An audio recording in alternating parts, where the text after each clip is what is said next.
Jules and Gems, welcome back to another episode of The Vantage Point, where we cultivate your mind for the jewels of the soul. I'm your host, Azandi Malinki, and you're tuned in to your scripturally conscious, culturally awakened channel. Thank you for joining us another week. And let's get going. It's late. I know everybody is ready to enjoy the rest of their weekend, but you got to go into it with this thought in mind. Today's topic is about living in the mind of the psychopath. And in honor of African Holocaust Month 2025, where we speak about the Holocaust that African people, melanated people that look like you and me have been experiencing. I think we need to talk about this psychopath. I think we need to talk a little bit more about this. So joining us today, we do have with us a guest, Dr. Nicole Ford, who's going to help us in this conversation. Now, I want us to think for a second about this word psychopath. Now, get this, right? Because, the etymology means a lot. Coming from a teaching church in that background, my teacher always says language is key. So, psychopath means a morally irresponsible person, considered mentally deranged, and one who obeys his impulses regardless of social codes. I'm going to also add, regardless of scripture, regardless of the law, regardless of the commandments, regardless of the Most High. We're talking about one who obeys his impulses, one who obeys his lust. So I think we know what that sounds like. Let me see what scripture. Here we go. That sounds a little bit like Exodus 15:9. That sounds a little bit about like Psalms 81:12, where it says, "So I give them up into their own heart's lust, as they walked in their own counsels." Yeah, so it's going down tonight. All right, so let's bring in our guest, Dr. Nicole Ford, as we talk about living in the mind of the psychopath. And again, share this with your friends and family. Comment. Don't forget to tell us what you think about the topic. Tell us what you want to know more about. And don't forget to look out for the post talk. It's supposed to be a pre-talk, but this time it's going to be a post talk on this conversation of living in the mind of the psychopath. So hopefully we have our guest here with us. Welcome. Thank you. Welcome. Hello at Vantage Point family. Namaste. Namaste. Thank you for joining us, Dr. Ford. Thank you for inviting me. How are you today? I am great. In the spirit of Francis Cresswell, so my energy is real calm. My energy is real calm. Good. So, living in the mind of the psychopath. Yes, ma'am. What does this mean? What does it mean to live in the mind of the psychopath? That means you're dwelling in this person's psyche, right? The sociopath, the psychopath. What exactly does that mean? I know that your show is about scripture, right? And I know that you put, make scripture practical and real. And so one of the best Bible verses that talks about being in the mind of the sociopath, the psychopath, right? Let's go to Proverbs 6. Okay. Let's go to Proverbs 6. If your social media angels, wherever they may be, will bring up Proverbs 6. And could you go ahead and read that for me? We're going to jump down to Proverbs 6:11. I should put this here for us too, also so you can see. Okay. We see it so we can. Okay. All right. It says Proverbs 6, and we're going to go up a little bit. We're going to start from verse 9 all the way through 13. How long will you lie there, you sluggard? When will you get up from your sleep? A little sleep, a little slumber, a little folding of the hands to rest, and poverty will come on you like a thief, and scarcity like an armed man. A troublemaker and a villain, who goes about with a corrupt mouth, who winks maliciously with his eye, and signals with his feet, and motions with his fingers, who plots evil with deceit in his heart. He always stirs up conflict. That was the NIV version, just in case it did not match the screen. That is the wonderful world of the psychopath. Okay. And when we're thinking about, in the conversation, and the reason why we started with the sluggard, And in that story, we presented two characters. The character that is being warned, hey, some people after you. This character's coming to get you. And then the other character is, hey, this is a description of who we're looking for. So I want us, everybody in the audience, I want you to write this on a piece of paper. We have an African proverb that says, know thyself. But we're going to add to it the understated. Know thyself and no other than thyself. Know thyself and no other than thyself. So when we're talking about the sociopath, the psychopath, we're talking about an individual who is cold, who is callous, who lacks remorse, and that there's actually no diagnostic term for it. Like, that's not in any of the counseling or the psychiatry books. What it's listed as is antisocial personality disorder. If the social media angels can go ahead and pull that on up, antisocial personality disorder. Could you go ahead and read that for me, Sister Azadi, when it talks about antisocial personality disorder? It's not up on my screen as of yet. Okay. Well, antisocial personality disorder is just a pattern that disregards and is the violation of the rights of others. No remorse. So one of the issues that we have as melanated people, sometimes we want people to have a sense of compassion, like, well, I did everything you wanted me to do, but that person can't relate. It's not a matter of right or wrong. It's a matter of, I'm not doing that. There's a difference, right? So that person is cold, is callous, does not want to connect with you. It is very reckless. They have no remorse, but it's about manipulation for them. It's about power for them. It's about dominance for them. Until the victor goes the spoils. This is a game. And if you don't know we playing, oh well. Okay, now you said, I'm not doing that, right? I'm not and doing so what is the that? And not only what is the that, but who is the that directed toward? Because if we're talking sociopath, right? We're talking psychopath. Who exactly are we talking about? Is this a specific group of people? Does it come in every group of people? Who are we talking about here? We are going to use our BBs and Babas because what I say doesn't matter. What matters is there were two wonderful BBs and Babas, right? Yes. Sheikh Auntie Dia, right? And another wonderful BB, her name is Frances Cress Wilson. Yes. The great thing about the Silsila, the great thing about the Holy Catholic Church is we understand that, in the words of Dr. Weems, right? We have to be self-defined. Yes. That as long as we continue, and this is any person, any country, any race, this is the great thing about the Bible. When you look in Genesis, Adam is naming things. He's saying this is this and this is that, right? And so that is letting us know that you have to be able to define your own terms. Yes. And as long as we're living in the vein of European terminologies, European words, European languages, and European definitions, it is very hard to find Africa in Europe. That's true. That is true. Right? Yes. So the reason why I mentioned the wonderful Baba Diop and the wonderful BB Wilson is because he had a two cradle civilization theory, right?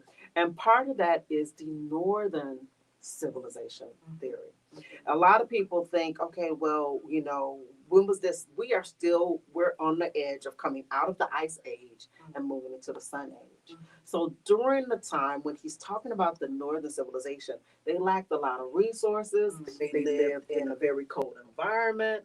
They experienced famine. They did not have a lot. Right? Yeah. And one of the things that's so important when we're talking about, his theory is he separated the one that was in Africa versus the one that's in Europe. Okay. So when we're talking about the people and what happened, when you're looking at melanin, right? When you're looking at Black people, Frances Cress Wilson, bless her, she talks about this term genetic annihilation. Yes. And she talked about how non-melanated people felt inadequate, one, because of their lack of melanin.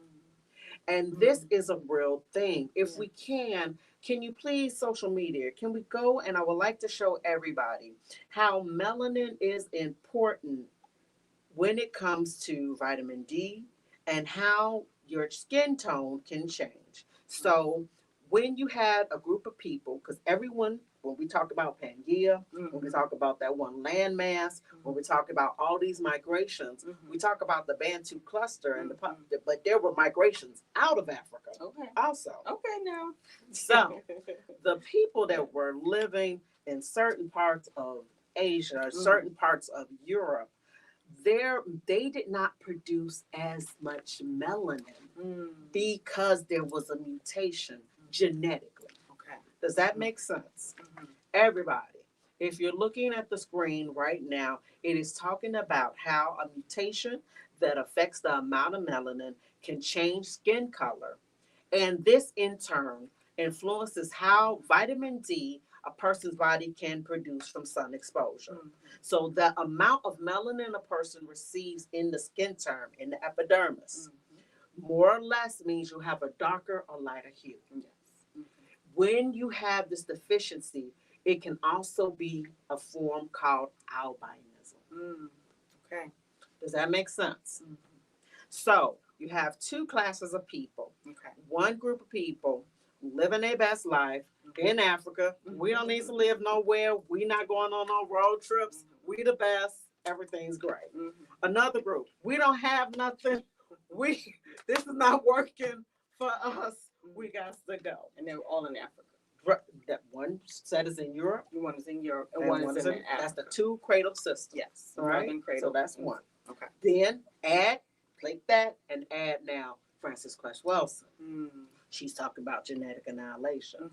And so the Europeans came out and they had a different psychology. They had a different mentality than those other beings that live in other parts of the world. Does that make sense?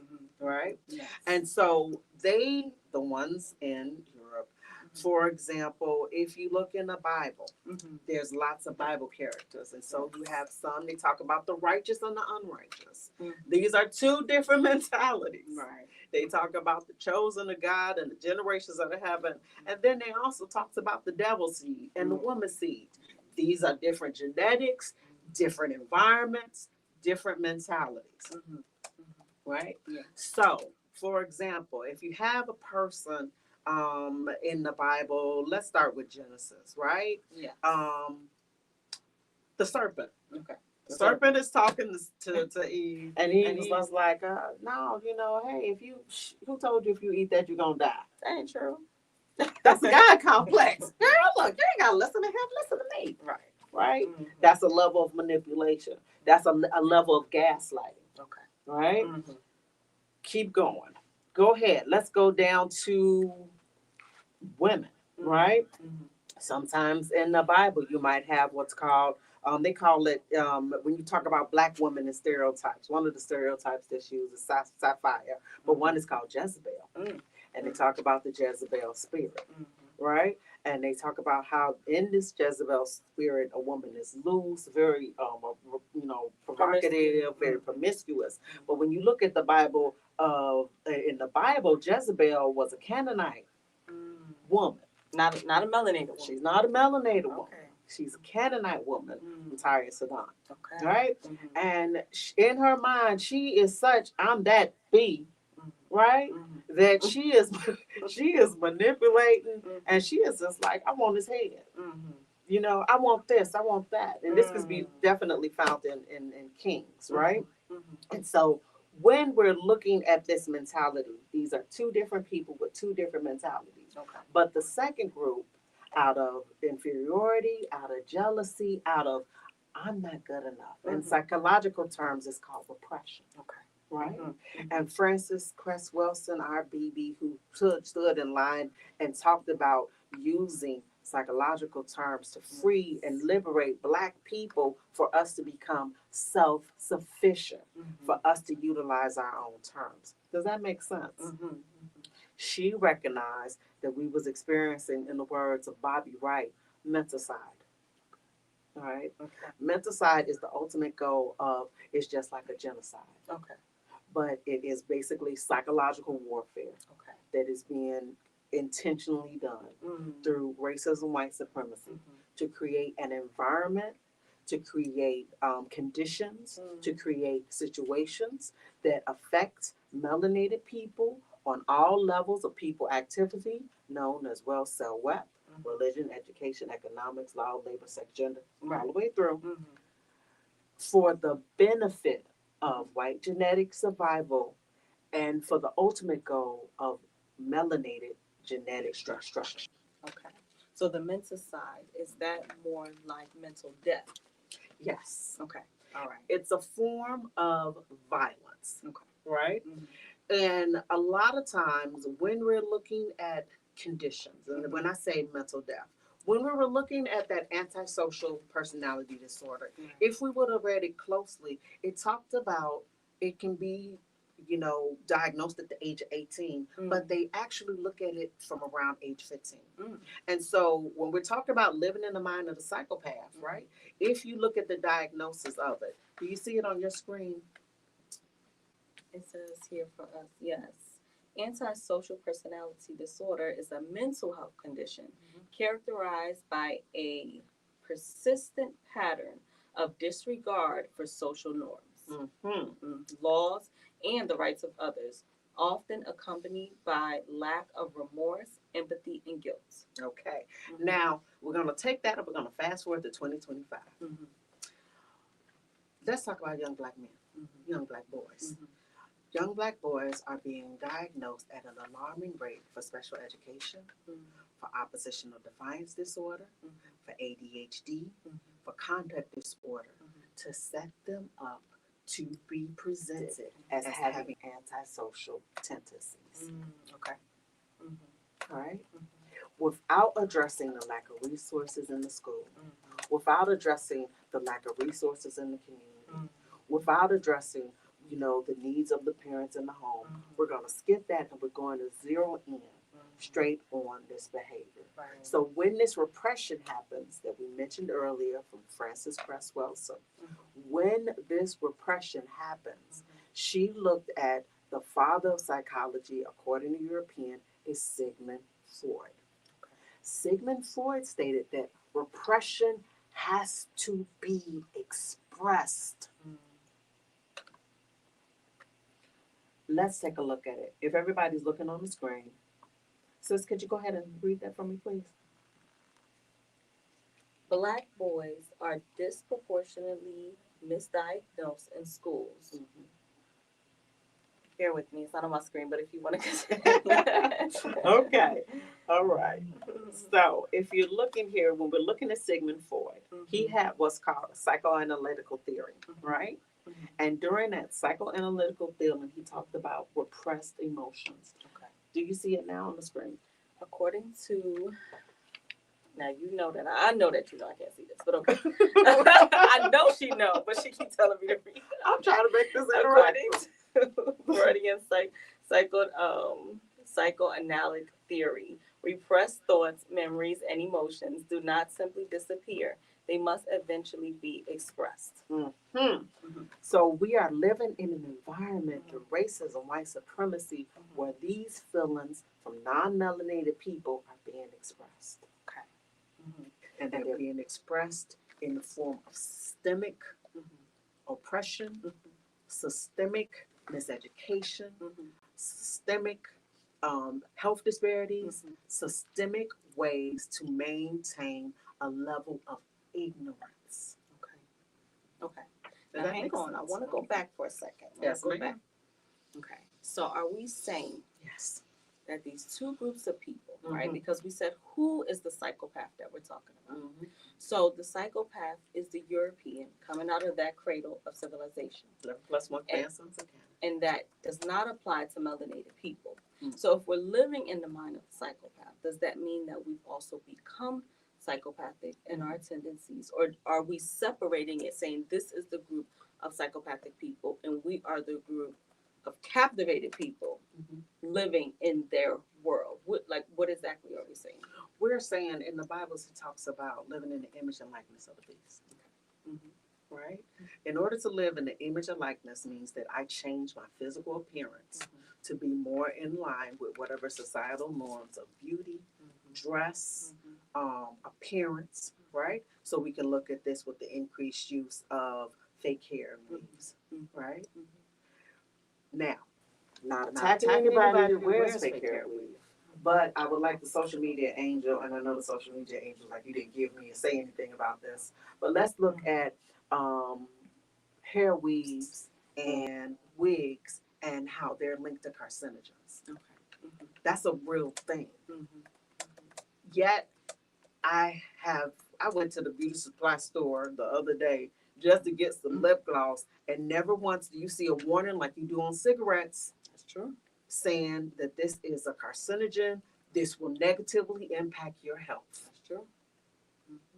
You do not see that. Nope, you do not see that. Right? So, once again, image and likeness of the beast. Also, when you see, for example, black men getting plastic surgery to put in the six pack, or to put in breast or butt, or become a woman to change their gender. Image and likeness of the beast. Same thing with black women. These are all examples. So when it comes to looking at the psychopath, you have to just look at history and what do you see? What are you observing? John 8:44, Jesus said, you belong to your father, the devil. He was a murderer from the beginning. Yes. Does that make sense? That does make sense. Right. So we've taken on these psychopathic tendencies. Yes. And why? Because now we have a group of people who's living in the image and likeness of the beast. And so if we're looking for signs of, okay, now how do we identify these people if they come in all different shapes, forms, complexions? If they come, we need to be able to recognize them. So you're saying a way of recognizing them is saying, if you look as if you're living in the image and likeness of the beast, now I can identify you and what you look like. Keyword was also identify. In order to identify, you have to be taught. You have to have knowledge to know what you're looking at, right? One of the issues that we have is in the book of Hosea, my people perish for lack of knowledge. Yes, Hosea Right. 4:6, yes. And so because my people perish for lack of knowledge, we don't understand conditioning. B.F. Skinner, right? He would take rats. And when you look this up, B.F. Skinner, everybody, B.F. Skinner, right? Rat experiments, Okay. right? Yeah. And he would do what was called conditioning, right? Yes. And conditioning with B.F. Skinner, it is, he used a box to demonstrate that you can modify an animal's behavior. He would use electric shocks. Sometimes you can modify people's behavior. So the thing is, we have to realize we the rat. We're being experimented. Okay. We are the rat, right? And in the process of it, sometimes it might look like your job, right? Whatever rewards or punishments are there, or your housing choices, or your school choices, right? It might look like whether you live in a food desert, what type of car, material things you think you have access to. But this is all the image and likeness of capitalism, right? Instead of going back and returning back to those things that belong to us. So if you're looking at the original books of the Bible, and they talk about the serpent seed, it talks about the star, right? Halal, Lucifer, right? And when you look it up in original books of the Bible, page 56, verse 87, it talks about he had mental health needs. He had some mental health issues. He had grandeurs of delusion. He was psychotic. He had hallucinations. He was manipulative. He was the person, that son of perdition. He was the person causing conflict. Okay. Intentionally. Does that make sense? It does make sense. And I believe I understand you talking about the ancient African version of the scriptures, the original books of the Bible. Yes. And I also mentioned that he was all in all polarized. He Yes. was bipolar. Yes. So that's also a sign, right? And so a why? lack of emotional regulation, a lack of emotional control. Now, a person with that's psychotic or has is a sociopath or a psychopath, they're flat. So let's say you and I walking down the street and we see a car accident. Yes. And we see somebody, a mom's crying and the baby's going and we're walking on the way to the store. And for the sake of this argument or the sake of the sake, you think, oh my God, what happened? And you stop and be like, oh my goodness, we got to get help. I'm going to play the role of the psychopath and I'm talking about, I can't wait to get these chicken egg rolls. Like none of that ever happened. These chicken egg rolls are going to be delicious. Okay. I'm not. I don't disregard for don't even anything. That has nothing to do with That's it. nothing to do with it. So let's talk a little bit more about why. Now, you did mention Phoebe Francis Cress Welsing, and she always talked about this inferiority complex. Yes. So are we saying, okay, they just feel inferior to melanated people? So that's it. That's the reason. That's the reason why they're bipolar. That's the reason why they're psychopaths and sociopaths.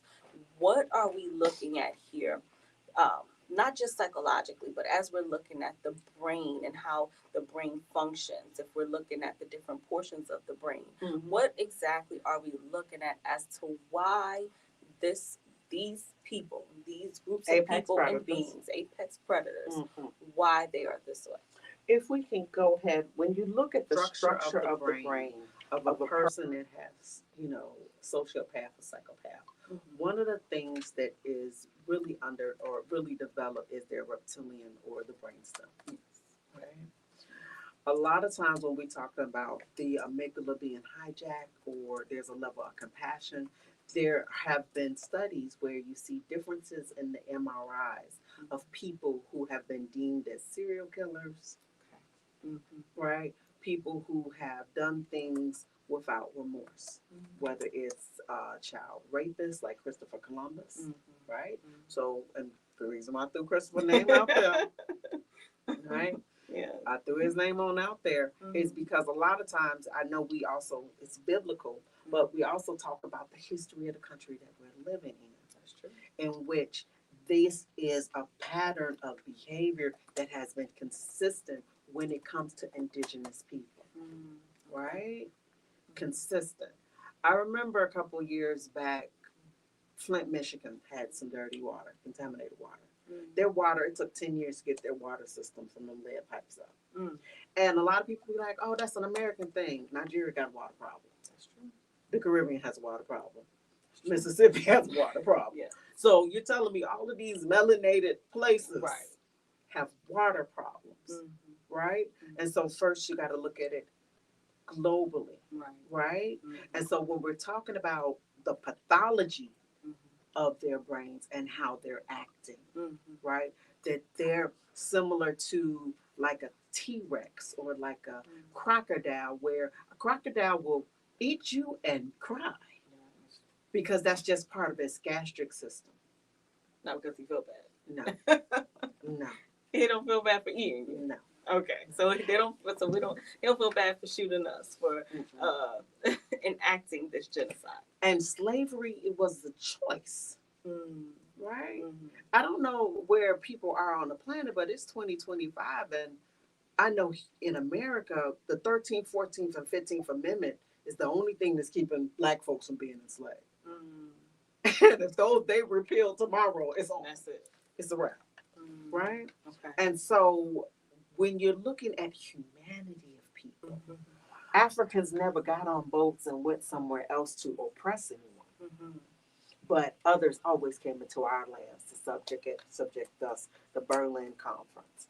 When you look at all the way up to the white baby doll experiments, it has been intentional, in which it is saying that we need you to have the mind and the love for non-melanated people. And so we will remove your history, we'll remove your culture, We will remove your God. We will remove your dress. We will Mm. remove your food. We will also remove your family line Mm. to keep you in a state, as we read in the beginning, Mhm. that Proverbs, Mhm. a state of sleep.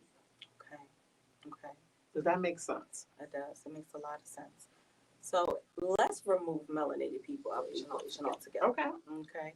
So this group of people who wouldn't be here without melanated people, but they here in the scenario, right? And so if they don't have to experience this inferiority complex, Right.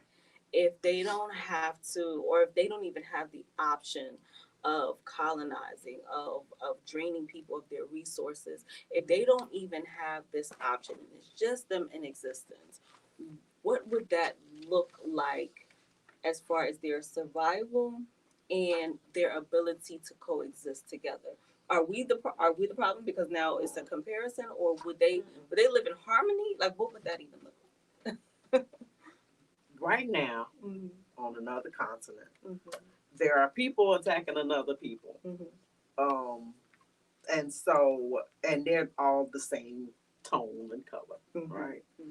And so, what it would look like, it would look like clans fighting each other. Mm-hmm. And you know how, I don't know if anybody ever watched the Game of Thrones. I love the Game of Thrones because they remind me of history. Mm-hmm. Because when you look at Caesar, Nero, and Caligula, Mm-hmm. and all of these people are people who are in power, but they are psychopaths. Mm-hmm. And they just have a government and a military and coffers behind them to go and attack other people that look like them. Mm-hmm. So it's not just I will attack, because it's about dominance. Right. Right. We have to remember that it's about I am the winner, Mm-hmm. right? Be victorious. To he goes the spoils, Mm-hmm. right? Caesar said, Vindi, Vindi, Vindi. What did this Caesar said? But he talked about victory. Mm-hmm. It is about the battle and the war and the bloodshed. It is a war like people. Mm-hmm. That's how they live and that's how they thrive. So that's not seen as bad to them. Mm-hmm. What is bad for us is we are people with morality, and we're going to a people without morality saying we need you to get some morals. Mm-hmm. And they're like, we don't do that. Like, that's not really- So there's no trigger then. No. And that's the reason I asked. Like, there's no trigger for this behavior. It just exists without any triggers, Mm-hmm. without any environmental factors. This is the nature of this being. When you look at the Bible, Mm-hmm. the Bible always talks about do not mix your seed. Do not mix your seed, right? Because it talked about tying it to the vine, Mm-hmm. right? It, you know, the nature is a separatist. Mm-hmm. Bees live one way, Mm-hmm. right? Like you don't even see a honeybee and a wasp mix. They all bees and they don't mix. Right. Very everybody maintains the natural balance and order of things, right? And so when you start to have these differences in genetics, right? You can have literally genetic conflicts, Mm-hmm. genetically, Mm-hmm. right? It's similar to sometimes back in the day, they used to have it where before people got married, they would do a blood test. Mm. On a genetic level, just to make sure that there wasn't any conflicts and that it would merge. Mm-hmm. And that it's not just about physically just having sex, but that the gene in the body and the baby, that whatever was produced, reproduction, because this is about reproduction, Mm-hmm. right, will be able to sustain the maintenance and survival of that specific species and that specific race. Okay. Does that make sense? Yes. All right. Yes, it does.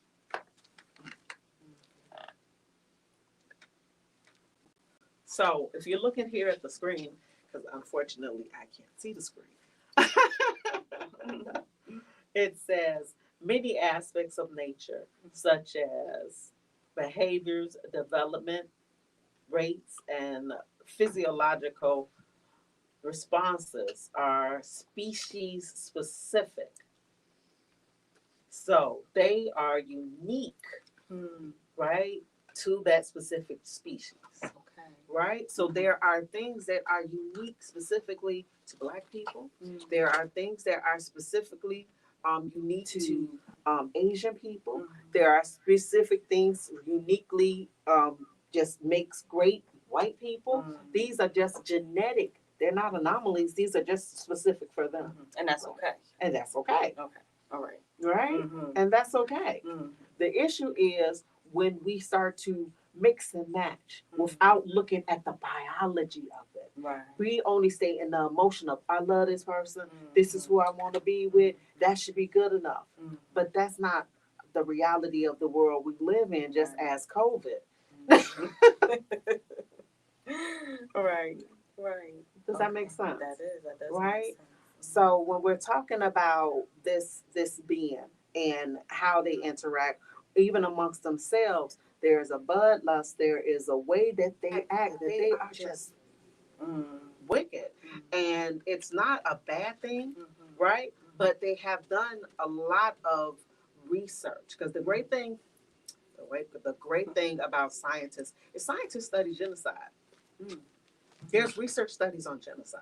There's research studies on, okay, what worked well. Right. Militaries look at strategies. So I am stating that if we were not here, if Black people were not here with resources, then they would still have psychopath and sociopath and narcissistic tendencies, genetics, and behaviors amongst that species. Just like tigers might have stripes, right? Or polar bears might have fur, and nature will shift it. Right here, scientists and scholars study genocide through the academic fields of genocide studies, which researches the causes, processes, and consequences of genocide. The field, which began in the mid-1940s after the coining of the term genocide, examines events like the Holocaust and Rwanda genocides, and it is overseen by organizations like the International Association of Genocide Scholars. So the thing is, in order for us to understand now what percentage, if you pull up the picture of the international genocide, what percentage of them are melanated? And why did we just go straight to the Holocaust? Why did we include the 18 million people that were killed or that was enslaved? John Henry Clark stated, we have no friends.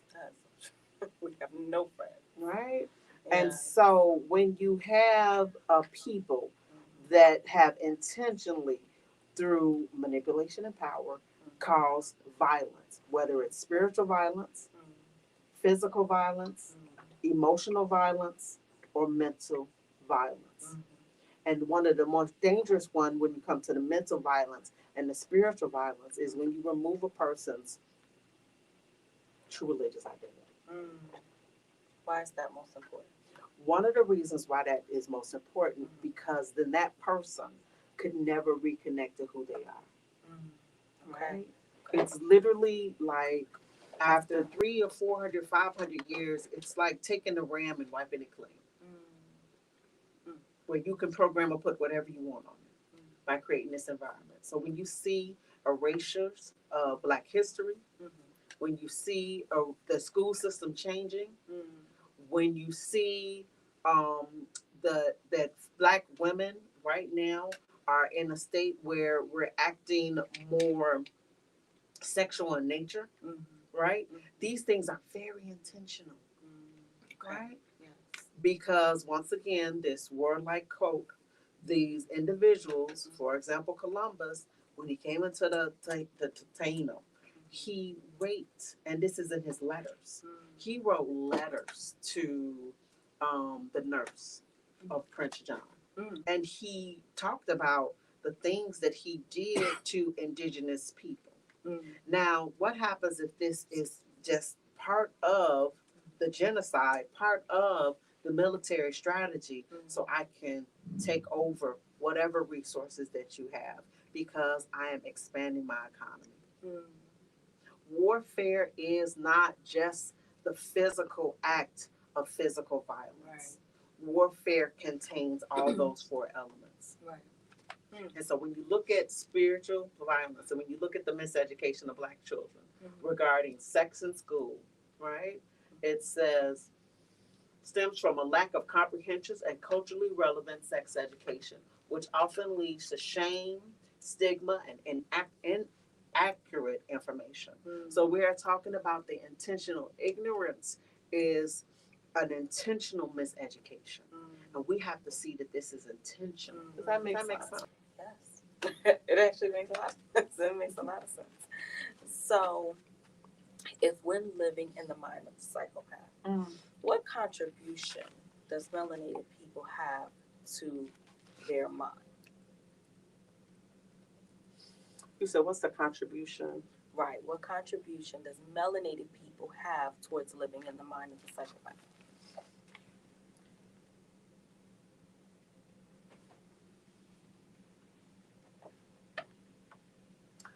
We are scared to control our own destiny. We are not moving to a place of reading the great works that have been left for us because the society or the societal norms say that book is banned. That book's not for you, right? So we don't support the institutions or the buildings or organizations, not in 2025. We need to get back to supporting those institutions that's going to help us with reconnecting to that knowledge that has been stolen or removed. Okay. Does that make sense? That makes a lot of sense. Right. Okay. So, if now we're looking at, again, this mind, right? Because we're understanding the topic. What would it look like if we were not living in the mind of the psychopath? Like, what comparison would you be able to give of living in the mind of the psychopath versus living in the mind of a scripturally awakened and consciously aware, how we say it in the beginning, person, melanated person, right, who was not in another world, as it speaks of in the scriptures? What exactly would that look like? What comparisons would we have? I'm going to go ahead and use one of your favorite Bible verses, which talks about another Jesus, another doctrine, another spirit, right? So we're talking about something totally opposite of what we currently have, right? So that's two. So, for example, when you're living in the mind of a psychopath, right, might say, okay, well, this book, this Bible, right, if this is another Jesus and another doctrine, then it makes sense that Noah would have a son named Ham and he would curse his son. And because he cursed his son, now we have all of these atrocities. It's always a scapegoat of one person. Did this. Black people, we did this. You fault. You the reason why. You the reason. Black woman, you the reason why. She wanted to get raped. She wanted to get molested. He wanted to go to jail, right? They used to, in Chicago, I'm from Chicago, and they used to have the Chicago Police Department would come and they would roll through the hood with basically like a van, one locket full of goods, right? All types of gym shoes and all this different types. And they would park it. And we would be like, wait a minute, like, why would you park this in the hood? And they was like, because y'all not supposed to be stealing. But they don't have any resources. So they come and they'll take some gym shoes off the back of this truck or TV or this and that. Right, well, you're going to jail because you shouldn't be stealing. But the mind of a psychopath is, but I'm going to entrap you. This is a snare. I'm going to put this in your neighborhood knowing you don't have anything and force you to come into the system. Whether I get you at 5 or whether I get you at 65, I'm going to get you. Traps and pitfalls. Right. So what that would look like for Black people is increasing your level of intelligence, increasing your true religious identity. And if you don't know what that means everybody, first thing, you got to read. We have to read. Speaking of reading, it says here, psychopathy presents a unique lens through which a person may view the Bible. due to core traits like a lack of empathy, a reduced capacity for remorse, and a focus of self interest. Yes. This perspective differs significantly from neurotypical persons' understanding, which is often shaped by conscious and feelings of guilt. While psychopaths understand the difference between right and wrong on an intellectual level, Yes. they do not have the emotional drive Or to capacity. care about these distinctions. So, what does this tell us? Does this tell us that no matter what the scripture says about having these different families and these different tribes, no matter what it says about Leviticus 13 and describing a group of people that's different than a different group of people, and don't marry and don't mix, and it's giving us the sign of the cursed seed, and it's clearly making distinctions in the scriptures. So are we saying that regardless of all of this, the psychopath doesn't even care? I don't care if you have a different lens. Because it is an individualistic mentality. And a lot of times, melanated people, we come from very collectivistic group dynamics. What's best for the whole. Okay. And we're living in an interesting time because it's similar to, have you ever saw a bull fight like with the matador? Oh no. They would have with the Let's look it matador, up. right? And you know, the bull is there and he's fighting, and the thing the bull is looking at is the red cape. And the bull is focused on this red cape. Yes. And he is just running around, moving around, fighting this red cape. And then that moment of truth, when he realized, oh no, it's not a red cape, it's a man. It's a man with a sword behind his cape. That's us. We the bull. And so we're so focused on the red cape, we don't realize that there's a person behind it moving around intentionally, making sure that you don't have access to food, you don't have access to water, just as Nestle, right? That everything is profit. That nature can be manipulated, the earth can be manipulated, the people can be manipulated. There's no line. There is no line. It's the line is called more. That's the line.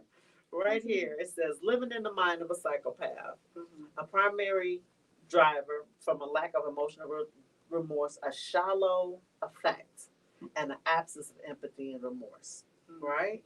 And so when we're looking, there is no, it's hard for Black people to imagine a Black person doesn't care for them. But we're really quick, and this is when we talk about when we've started living in the mind of a psychopath, because now you see many people are cutting off their parents. We're cutting off our families.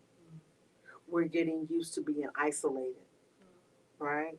We're picking up these terms that we see on social media, and we're not defining any of these things for ourselves.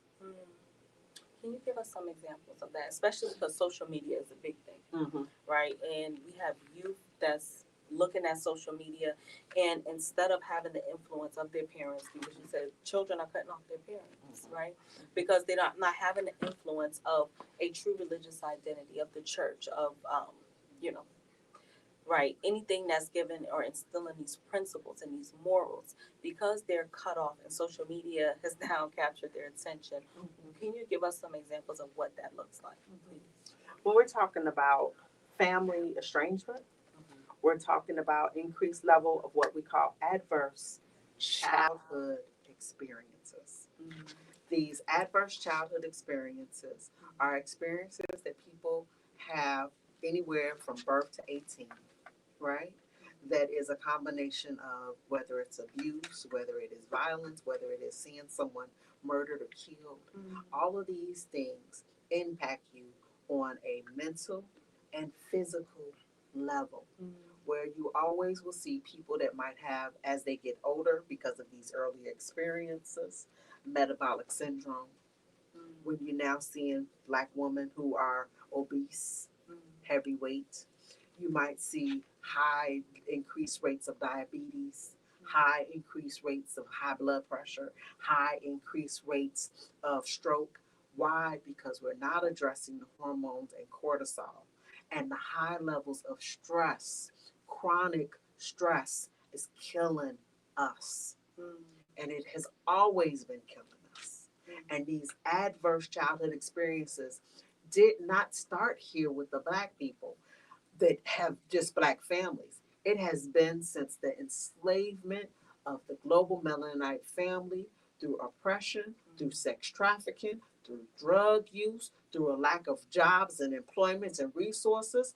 And so here at the Holy Catholic Church of the Black Messiah, we are saying that neuroplasticity, the brain's ability to heal from trauma, it is possible, but you have to be in a different environment to cultivate different habits and instill those new dietary, nutritional laws. And when I say nutritional laws, we are talking about nutrition is not just what you eat.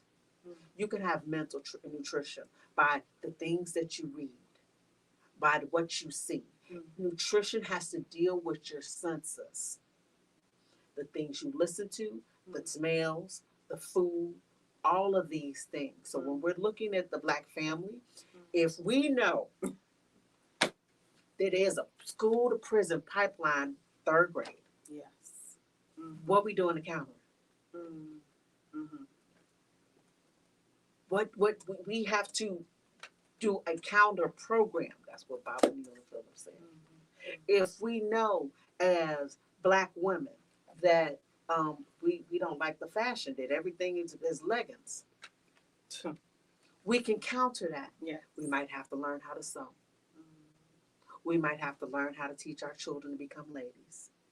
If we know that at the end of this magical road, working all the way up till we 80, 90, 100 years old, that they don't care about our elders, we need to go ahead and get back to the family because we have to go through these different life stages. And being in this mind state, we are just a commodity and we're being burnt out. I hope this makes sense. It does. It makes a lot of sense. So one of the things you just mentioned is being placed or creating a new environment, right? Because I was thinking about drinking in the club. I forgot to mention it. Right? So let's talk about when you was at the club and I was at the club. We had to move from that environment. Right. Yes, ma'am. So what's this new environment? What things are placed in this new environment? Like you mentioned, you may have to start sewing. You may have to start, but now as a representative of the Holy Catholic Church of the Black Messiah, you're saying this is a new environment for you. So what does that look like? Because as I'm thinking about this new environment, I'm thinking you're removing yourself from the mind of the psychopath. And now this new mind or this new mentality or this new environment, that this is the new environment, right? So what exactly does that mean for people watching and listening who don't, they've never heard of the Holy Catholic Church. They really don't know what you mean when you say environment. Like, what exactly does this mean? When we're talking about environment, there's always been a thing called nature versus nurture. And there have been a lot of studies which talks about how the environment influences temperament, mood, attitude, how it is part of that programming of conditioning that we've experienced, right? So when we're talking about a new environment, we're not asking people to uproot and move to a new place. Okay, not a physical environment. It's not just uprooting, but it might be changing your room around. It might mean making up your bed every day. It might mean cleaning up the bathroom. Okay. It might mean taking a list and just writing down your time wasters, how you procrastinate. It might mean having an honest conversation with yourself and say, I don't know some things. The other day, I was at a garden. I was at a botanical garden. And when you go to a garden, you're like, okay, it's all these trees. And it was trees and it was plants. And I'm walking through here and I was thinking like biblically when Adam was naming everything. And I was like, Adam can name everything, but I don't know what this is. I don't know this bush. I don't know the name of this flower. I don't know what type of tree that is. And that is a scary thing when you be like, I've been miseducated. I've been mistaught. And so if I've been miseducated, that does not only apply to school, that applies to my mental health, that applies to my dietary, physical health, my emotional health, and my spiritual health. Mm. And so then if assume everything you've been taught is a lie, Mm. Mm. then you have to go ahead and start with, I just need one truth. Mm. One truth can be something as simple as, I need to drink more water a day. Mm. One truth can be, what mental and emotional disorders are already in my family. Mm. Mm. How many people are emotionally dysregulated? Mm. How many arguments? How much substance abuse is in the family? And what has that done not only to our genetics, but most importantly to our brains and our minds? So we're just saying start with one thing. One thing. And I'll One thing. lead you. One thing. One thing. Okay. And keep adding on. Mm-hmm. So you can cultivate positive things. You can cultivate Mm. positive habits. Okay. Now, lastly, I know we're I know we're running on time. Mm-hmm. So you mentioned a few things. Mm-hmm. What would the one thing be that you would tell a client, that you would tell a person listening, that you're a conscious counselor and you speak to so many people a day, right? And you're able to see exactly what people are so bottled down with, like what troubles they have, what traumas they have, all of these different things. So what's one thing you would say in our closing of, we're living in the mind of a psychopath, Mm-hmm. and in order to remove yourself from the trauma, from the struggles, and to kind of create a new cycle, be reborn again, what would that be? What would that I would say everybody, this is the great thing about the Silsila. be? We all need a teacher and a guide. Whether it's Francis Cress Wilson, whether it's Marcus Garvey, because you asked a question earlier about like what would it look like. I would say for Black people, the best of the NOA, the best of the UNIA, right? The best of those ancient African civilizations, the best of your genetics. You know what the best of your genetics look like. Now, what if you took the best of your genetics and you were able to reproduce that and replicate that over and over and over again, right? So I would say everyone needs a teacher or a guide, right? You need to connect back to who you are. So it goes back to know thyself. You have to know thyself. And in order to know thyself, sometimes you have to read books, positive books about the greatness of you. Right? So I would say for me, it has been going to the Silsila. It has been the Holy Coptic Church. For me, it has been Naeem Akbar, Amos Wilson. For me, it has been Wade Nobles. What's For your me- favorite book? I'm not. What's your favorite book for knowledge of self? The first, Mhm. as a counselor, right? Because I deal with Black men. One of the favorite books that I give Black men to first read is a book by Amos Wilson called Self-Hatred. And I have them read that. I have women also, after they read that, then we go into the book Knowledge of Self by Naeem Akbar. Right? Then after we read that, right, then I'll switch, right? And then we'll also look at the underdevelopment of Africa. We'll look at it's a book about the life of Napoleon. What is the name of that book? That I have them read because it talks to them about the Belgian Conference, and it talks. And so I would add all of these pieces. That it's not just one book. That's the thing. We're looking for this one magical one thing. It is a series. This is 350, 400 years of information. So we have to go one step, one degree, change by 1 degree. Meet people where they are, change by 1 degree. Does that make sense? It makes a lot of sense. Thank you so much for joining us today. Thank you for your time. And I want to thank you, listeners, for joining us another week here on The Vantage Point. We hope that we brought some type of value to the conversation today, living in the mind of the psychopath. Look out for next week's episode. You'll see it pop up on your screen. I'm not even going to tell you. It's going to be good. But also join African Holocaust Month 2025 every Saturday in October. We've started off the first week.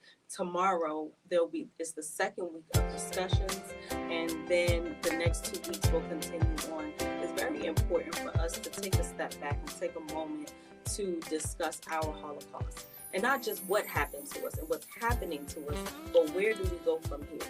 So the Holy Cryptic Church of the Black Messiah has made that possible, and I'm inviting you, Vantage Point viewers, if you never see me outside this platform, join us tomorrow, because there's so much more that we can't just give in an hour. We can't just give in a day's conversation, but we have to continue the same way the genocide is being perpetuated every single day.